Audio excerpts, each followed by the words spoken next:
Greetings, fellow travelers, and welcome to The Way of the Showman, where we, as always, view the world through the lens of showmanship. I am Captain Frodo, and I will be your host and your guide along the way. And today, I'm going to do something that we have yet to do in the 150 or so episodes that we have done since we started. This is new. I will be reading from a book not written by myself. Those of you who are faithful listeners might remember that in episode 135, I spoke with the juggler Niels Duinker. We had a great conversation about all the different things that he did and does in relation to juggling, because he doesn't just perform juggling, he also has a passion for juggling in all its many forms, and one of the things that he does is to publish books. And one of those books is called The Paradoxes of Juggling. It's written by the author Michael Staroseletsky, and the book was originally published in 1993 in Russian, and this translation has been done by Michael Staroseletsky and Niels Duinker. So I want to talk to him more about that. Does Niels Duinker in fact speak Russian? What's going on here? That I don't know the answer to, but the first chapter of this book, in The Paradoxes of Juggling, is a very poetic chapter, even though the rest of the book has really takes the techniques of juggling very seriously and is of interest to anyone who is wanting to get serious about juggling. But this first chapter was so poetic that it made me it resonated with me and many of the themes that I have already spoken about here along the way. So I asked him, can I read this chapter aloud? So that is what we're going to do here today. We're going to be hearing from the chapter 1 of Michael Staroseletsky's book, The Paradoxes of Juggling. This book you can go to ndjuggling.com, and you can find in the book section there, you can find this book along with a whole lot of other books. So let's jump into the poetic beginning of The Paradoxes of Juggling. So before I start reading, I just thought I'd mention that Michael Staroseletsky, he was a performer and he published this book in 1993, and in the prologue to the book he says he published the book, and that same year, at the age of 41, he was accepted into the professional circus of the Republic of Kazakhstan, and they traveled around and did shows around in countries of the former USSR and China and Iran and all this. But it struck me there that maybe he would have at some point shared the stage with Anja Poda, which we just a couple of episodes ago we got to hear some of her incredible stories from behind the Iron Curtain. And in the prologue he also mentions that he actually performed in Grenoble at the European Juggling Festival, and although I couldn't remember his name, I was actually at that juggling festival in 1999, so I might actually have seen some of these things, even though at the time I didn't get to meet him in person. So anyway, let's jump into what this book has to offer from chapter 1. And I recommend reading the whole thing, but this might whet your appetite. It starts, who has not seen a juggler in the circus tossing several objects? Simple rubber balls flash in his deft hands and spun. They are flying in front of him along strict classical parabolas. Now, with barely noticeable movements, the artist begins to bounce them off from his elbows, forearm, and shoulder. Here they are, carefully replacing each other, rolling over his hands and head, falling on his neck, then rolling down his back, or conversely, flying vertically upwards. Then the balls jump out from under the feet of the juggler and then suddenly hide behind his back. He throws his body far back one more second, making it almost parallel to the floor, and throws balls over him. Everything happens as if the balls are not balls but living, intelligent creatures performing their bizarre dance before our eyes. Yes, the juggler breathed life into them, invested his skill, and placed the rhythm of his soul into them, and thus created his universe, a world he easily and naturally controls. But what happens next? The number of objects increases, and now a whole fountain of balls is rapidly soaring up. Spectator, please do not applaud the juggler now. In these 10 seconds, do not distract his attention from the man-made universe in front of you. Perhaps this is what he has been striving for over many years. The balls are replaced by juggling clubs, sparkling in the light of the spotlights. They rotate and do numerous flips in the flight. Sometimes they jump madly, cutting through space and scattering silver sparks around them, and then suddenly freeze for a moment in the air. Then they smoothly descend into the hands of the master waiting for them, and whom they obey for the most part. Sometimes they show their capricious character and fly off to the sides or even fall to the ground. The objects seem to want to tell the juggler, "Please calm your pride. Although you are a master, you are not a god, but a mere mortal." But the juggler will not calm his pride any time soon. It takes a long time before his passionate desire for the impossible will be replaced by the soothing harmony between him and the world he creates. But even then, in the depths of his soul, he will not be able to accept that his possibilities are not unlimited. So, what is juggling? What is its nature? And what are its distinctive features? What are the methods of forming the necessary motor skills and coordination in juggling? The answers to these and some other questions are the contents of this book. Juggling is, in many ways, an art. It is one of the very peculiar artistic ways of reflecting and cognizing reality. The juggler is actively trying to get to know the world around him and himself in it. To do this, he creates his world a reflection and simultaneously part of a larger universe created by God, or in some other way. But this little world of a juggler in his life, passion, and destiny. At the end of this book, it is said that juggling is the differentiation and mastering of time and space, but it is also the differentiation and mastering of oneself. Juggling is a fantastic process of self-discovery and self-immersion. That is immersion in oneself, in one's thoughts and feelings. The juggler strives to know himself, prompted by the need to master new, more complex motor skills. Developing these skills is, in most cases, only possible due to further improvement of one's movement accuracy. The problem is directly related to an increase in musculoskeletal and articular sensitivity. Thus, each juggling trick that is more complex than its previous one corresponds to a specific, adequate level of introspection and self-improvement. The demonstration of such tricks is also a demonstration of the juggler's ability to introspect and self-improve. On the one hand, the problem of increasing the accuracy is connected with the problem of expanding the range of permissible freedoms or the range of allowable errors. To increase the number of objects, the juggler must significantly broaden his range of permissible freedoms. That is, to learn to correct his mistakes without interrupting the juggling when juggling fewer objects. The primary way to expand the range is to master many variations in height, tempo, and spacing of the same pattern, but with fewer objects. Therefore, to improve the accuracy of throws, it is necessary to expand the range of permissible errors within the lower version of that trick before moving up. And on the other hand, by increasing the accuracy of movement, the throwing accuracy, increasing the discriminative abilities of his analysis, and general by educating him in movement and culture, the juggler thereby expands his range. That is, he acquires a more considerable margin of safety and freedom.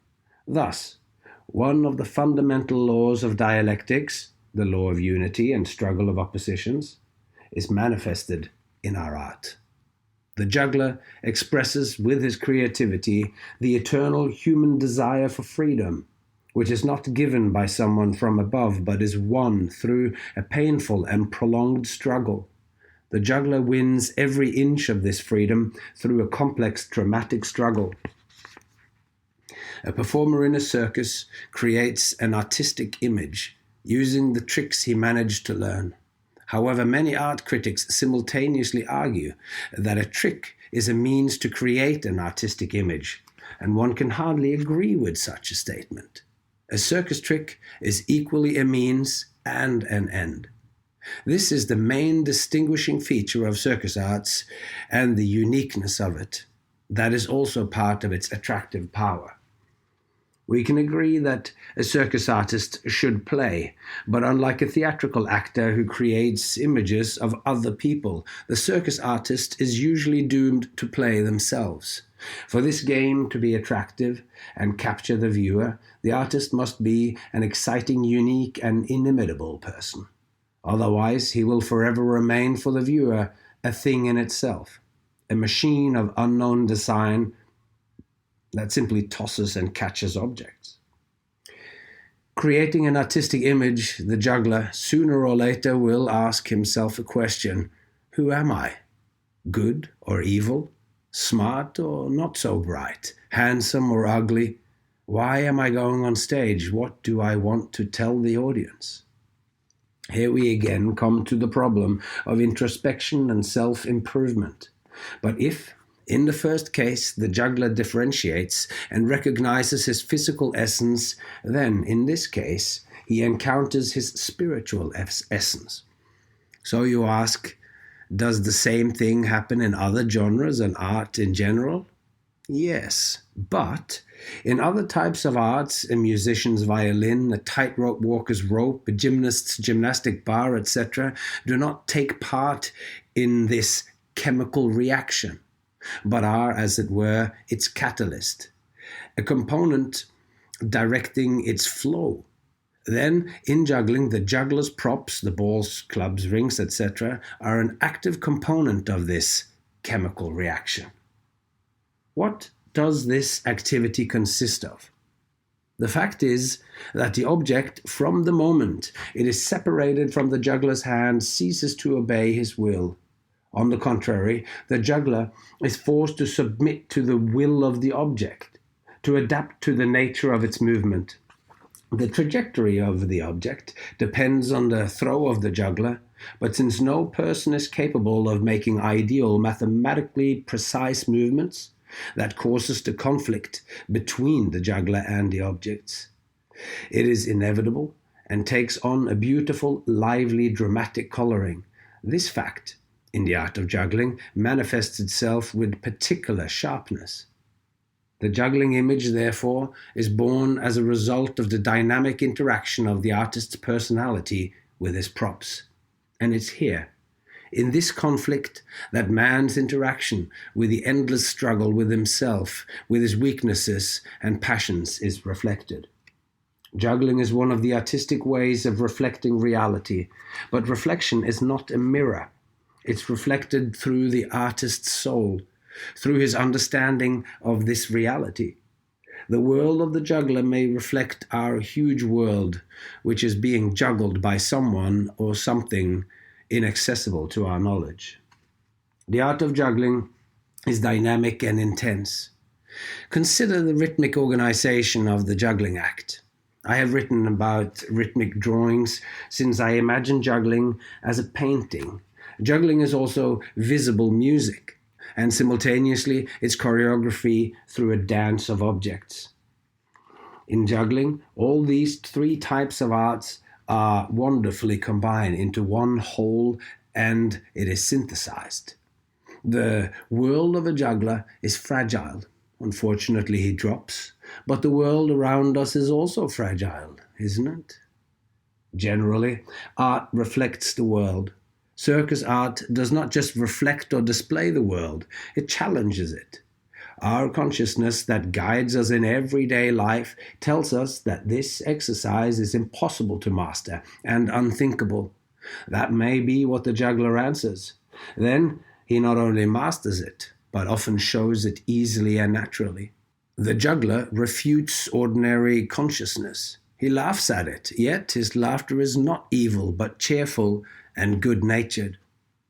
You think, he tells the viewer, that you can't keep up with 2 balls at once, but I now go after 3, 4, 5 of them, and I don't just catch them, but I do it in various ways. Yes, I too have breakdowns, but, my dear viewer, you also have failures and don't manage to do everything in your life. But please note, despite the blockages, I still bring my act to its logical conclusion, and these challenges do not throw me out of balance. So, my dear audience, don't give up when it's hard for you, when you seem to be losing and challenges happen in your life. Hopefully the audience thinks, since this juggler can do such unusual things and keeps it all going, then I'm capable of that too. The juggler brings joy to the viewer. He gives the audience a better energy boost than any psychic and inspires faith in his strength. Yes, the art of circus is a joyful, cheerful art. But one day, on TV, I saw the performance of the famous Soviet juggler Evgeny Belyaev, who showed his unique combination of clubs and a ball. His act held my attention. He continuously bounced the ball with his head as he tried to balance a club on his chin, and he managed to make several bounces of the ball whilst in this position. Some jugglers tend to do such a combination only for a bit, but it is near impossible to perform this particular combination for a long time, and Evgeny Belyaev showed it as a joke. And in this joke, I suddenly felt the existential longing of a person about his imperfection and desire to go after the impossible. A person, for example, will never be able to fly like a bird, as he will not learn to juggle, for instance, 20 rings at once, etc. Yet the juggler dreams about and strives for the impossible. One can't know the absolute truth. One can only go after it step by step. It is impossible to comprehend the harmony of the world. You can only lightly touch it. This striving for absolute truth, to connect to the harmony of the world, illuminates the artist, makes him spiritualized, and does not leave the viewer indifferent. In juggling, there is no faking it. It is very truthful. Easy and quick success is impossible here. It is impossible to deceive the viewer by merely saying I can juggle 6 clubs. If the artist has not mastered this, he will not be able to perform it under any of the most favorable conditions, on the other hand, nor at gunpoint. To master a move or a number, the juggler must go through a long, difficult path with many obstacles. And it may happen that his whole life will pass, but he will not overcome all obstacles. What is the reason? Probably the juggler needed to devote more time to his training, or he missed some tiny but important detail. He did not develop enough ability to introspect to this painstaking, exhausting soul and body, the work of sorting himself out. Or did the juggler choose the wrong direction altogether? After all, juggling is a whole world. No single person could learn to perform all today's tricks related to this art, and juggling gives the performer ample opportunities for self-expression. All possible tricks in our art allow the capable and hard-working artist to create a bright and artistic image close to his character. Rudy Schweitzer never needed to throw 10 balls, since 3 were enough for him. And the passion with which he performed his tricks and his excellent acting could be the envy of many jugglers who juggle many more objects. Finding yourself in your art, staying aware of the pack, keeping your creativity, and mostly conveying your understanding of the chosen genre to the viewer are complex tasks that take many years of creative and painstaking work. All right. As I was reading that, it's probably clear to you why it speaks to me. This kind of highfalutin metaphorical thinking is exactly what I engage in, and what I talk a lot in those kinds of terms on this podcast. And I love this. I love to look at something that looks simple and frivolous on one level, but through the enactment of learning this discipline of juggling, which obviously not to any extent like what Mr. Staroseletsky does in his very technical expertise, I still dedicated myself to juggling for years.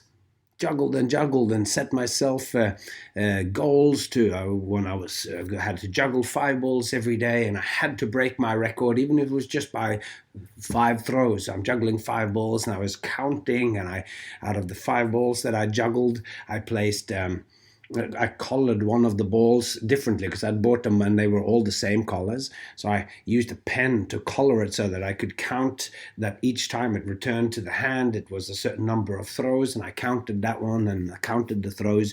So I know this obsession with improving one's skills.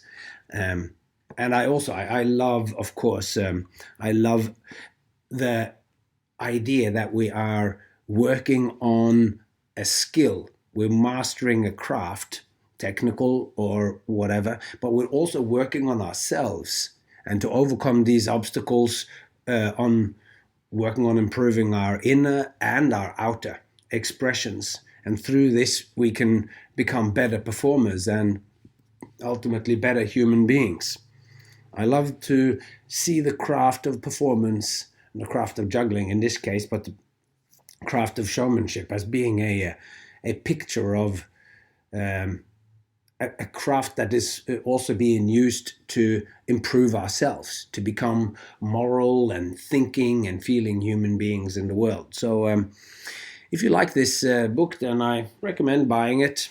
It's always, if you are one of the people out there who do like to read and likes to have an object like a paper book. The book is beautifully printed. It's got a cool cover on it, and Niels Duinker has done a great job. And there was aspects of this first chapter that reminded me a little bit of Dave Finnegan's The Zen of Juggling, although the content of the book is totally different.